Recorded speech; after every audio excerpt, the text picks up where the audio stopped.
अस्सलाम वालेकुम students, how are you? Hopefully you are well and good. सबसे पहले आपको हमारे वीडियो सुपर ब्रांड में मोस्ट वेलकम किया जाता है।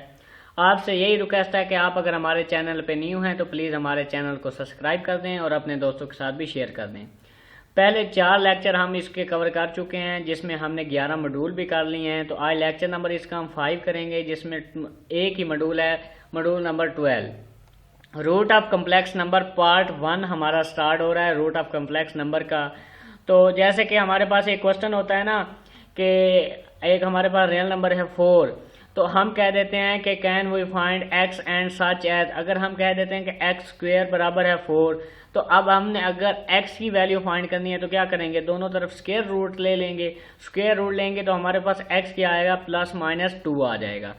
तो इसी तरह 2 का अगर हम स्क्वायर लेते हैं तो हमारे पास 4 आ जाएगा, और -2 का स्क्वायर लेते हैं तो वो भी हमारे पास 4 आ जाएगा। तो x हमारे पास क्या आ गया, +-2 आ गया। इसी तरह के हमारे मतलब कि इसके हमने रूट्स फाइंड करने हैं।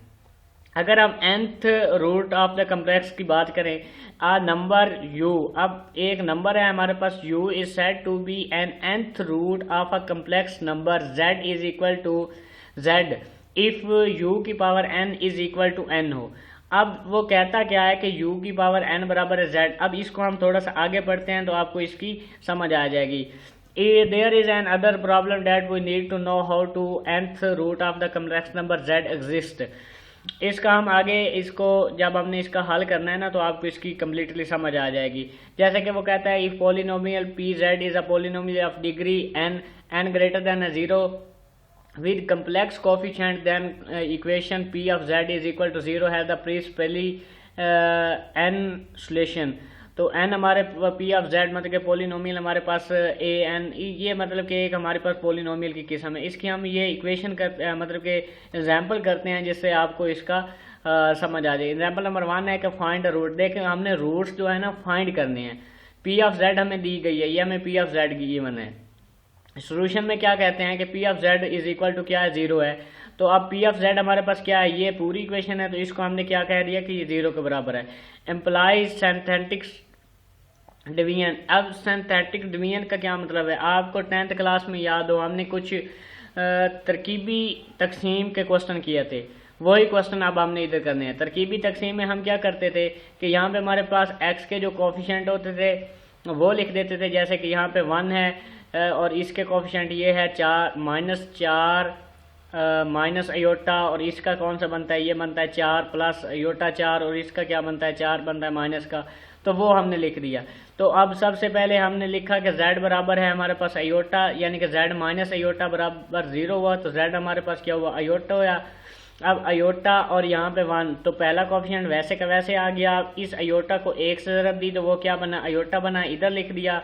इनों मैंने से हल किया तो हमारे पास -4 आ गया। -4 को अयोटा से ज़रब दी तो वो हमारे पास -4 अयोटा बना। यहाँ से ये हमारे पास कैंसिल हो गया, तो बाकी हमारे पास क्या बचा, 4 बचा। इधर अब 4, इस 4 को हमने अयोटा से ज़रब दी तो हमारे पास क्या बना, 4 अयोटा बना, -4 अयोटा, और ये कैंसिल हो गया तो हमारे पास 0 बना। अब ये जो बाकी ये हमारे पास बच गए हैं, इसको हम कहते थे हासिल किस्मत, तो वो हमारे पास बच गया। तो हमने कहा कि z माइनस अयोटा ये उसका रूट है, इसको हम कहते हैं z minus iota is a factor. No, अब ये चीज़ हमने लिख ली z स्क्वायर -4। अब ये आपको तरकीबी तकसीम अगर आपने की हुई है तो आपको पता ही होगा कि पहले हमारे पास पावर कितनी थी, यहाँ पे पावर हमारे पास इसकी पावर 3 थी। जब हमने इसकी हासिल किस्मत लिखनी है तो इससे एक पावर कम करके लिखनी है, तो वो हमारे पास होगी z की 2 -4 z प्लस, अब यहाँ पे 2 बार प्लस लगा हुआ है तो एक प्लस आएगा +4।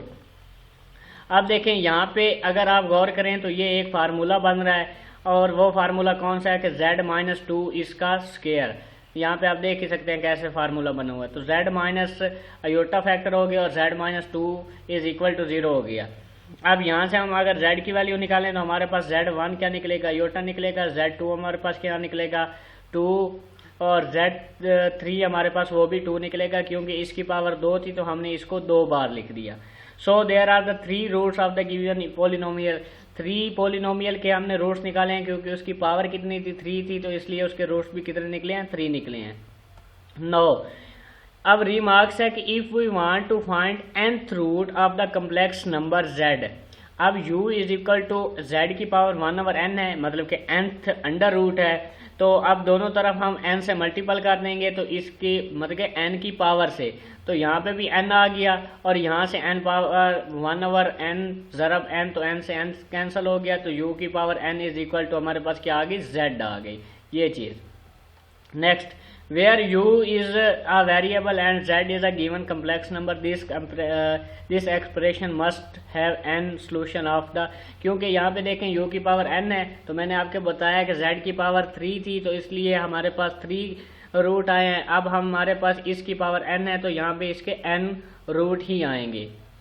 नेक्स्ट हमारे पास we denote the set of all nth root of the complex number z0 by z0, मतलब कि वही उसने एक बेस लगा दिया, उसके पावर 1/n कर दिया। For positive real number, positive real number हमारे पास r0 है या r0 कह दें। द सैम्बल r0 की हमारे पास क्या है, अंडर रूट और उसकी पावर n, मतलब कि इस सारे की पावर 1/n ही बनेगी फॉर एनी पॉजिटिव रियल, जो कि उसने ऊपर ही बात की है। अब वो कहता है कि suppose we find to 10th nth root, तो 10th हमारे पास यहाँ पे क्या, n की जगह 10th आ जाएगा, यहाँ पे आप इसको सिंपल देख के आपको समझ आ जाएगी। उसके बाद है equality of the complex number in the exponential form, मतलब कि z1 की जो उसने इक्वलिटी दी है एक्सपोनेंशियल की और z2 की दी है, वो आपस में बराबर हैं। तो इफ़ हमारे पास z1 और z2 बराबर हैं, तो हम इसको इस तरह लिख सकते हैं कि r1 e की power iota theta 1, r2 e की पावर आयोटा थीटा 2, r1 और r2 बराबर हैं, और ये e की पावर आयोटा 1 और आयोटा 2, तो ये बराबर हैं, मतलब कि उसने एक बात किया कि वो एक दूसरे के इक्वल हैं। नेक्स्ट टॉपिक पे हम जाते हैं कि the nth root of the complex number, consider a complex number z0 is equal to r0 e की पावर आयोटा थीटा नॉट, या 0 कह दें या नॉट कह दें।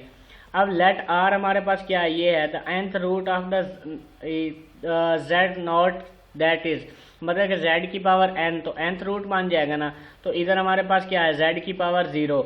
अब देखें z हमारे पास क्या है, r e की पावर आयोटा थीटा है, उसकी पावर n होगी, और z0 जो हमने ऊपर लिखा है ये हमारे पास z0 है, वो क्या बना, r0 e की पावर आयोटा थीटा नॉट। अब देखें r इसकी पावर n लिया हमने, तो वो हमारे पास यहाँ पे r की पावर n हो गया और आयोटा के साथ पावर ज़रब होगी, तो e की पावर हमारे पास e की पावर आयोटा n थीटा होगी, और ये हमारे पास वैसे का वैसे रहा।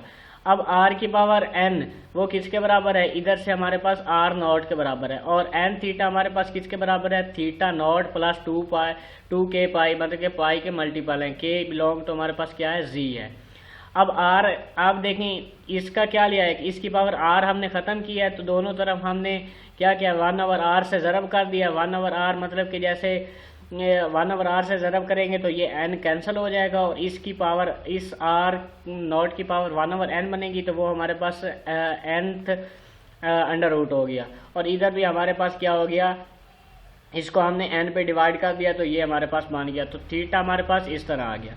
So by using value of r and theta is z is equal to r e की power iota theta we get, तो हमारे पास z हमारे पास क्या आ गया, ये वैल्यूज आ गई।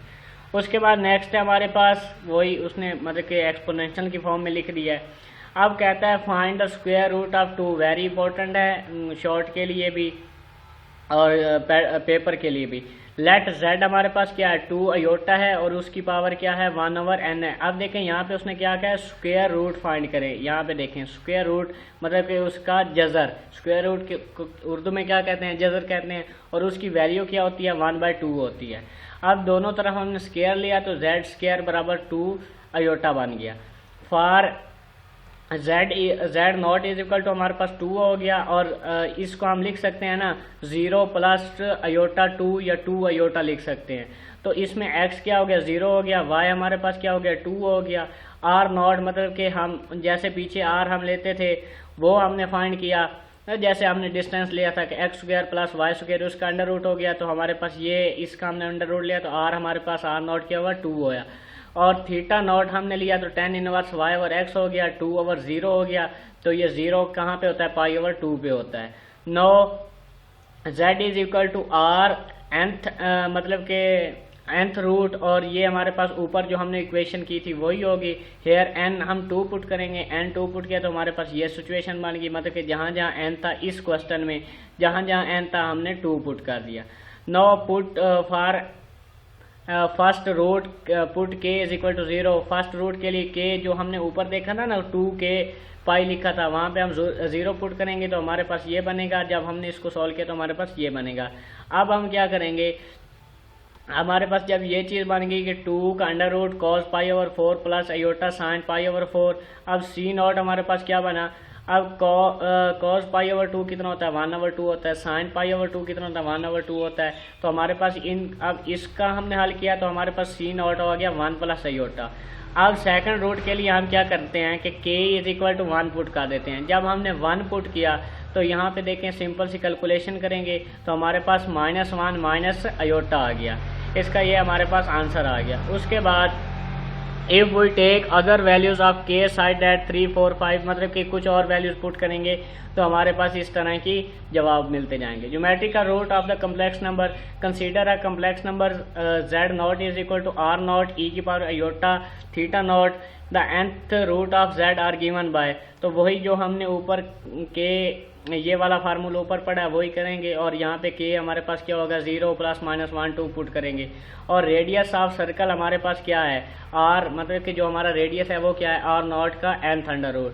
Distance between the consecutive root हमारे पास क्या है 2 पाई ओवर n हो गया। For k is equal to n+1 n+2 so on चलता जाएगा। Only unique roots are n, तो n पे ये हमारे पास एक यूनिक वैल्यू देगा। Therefore we denote the distinct root in the following way, तो हम इस वे में इसको लिखते हैं। ये फार्मूला आपको याद होना चाहिए, इससे आप आगे सारे रूट्स इसके निकाल सकते हैं। ये था हमारा आज का लेक्चर, होपफुली आपको समझ आई होगी। समझ आई हो तो कमेंट लाजमी कीजिएगा और हमारे चैनल को लाजमी सब्सक्राइब कीजिएगा। मिलते हैं किसी नई वीडियो के साथ इंशाल्लाह, बहुत जल्दी इसकी हम सीरीज़ कंप्लीट कर देंगे। तो हमारे चैनल को लाजमी सब्सक्राइब कर लेना और अपने दोस्तों के साथ भी शेयर कर देना।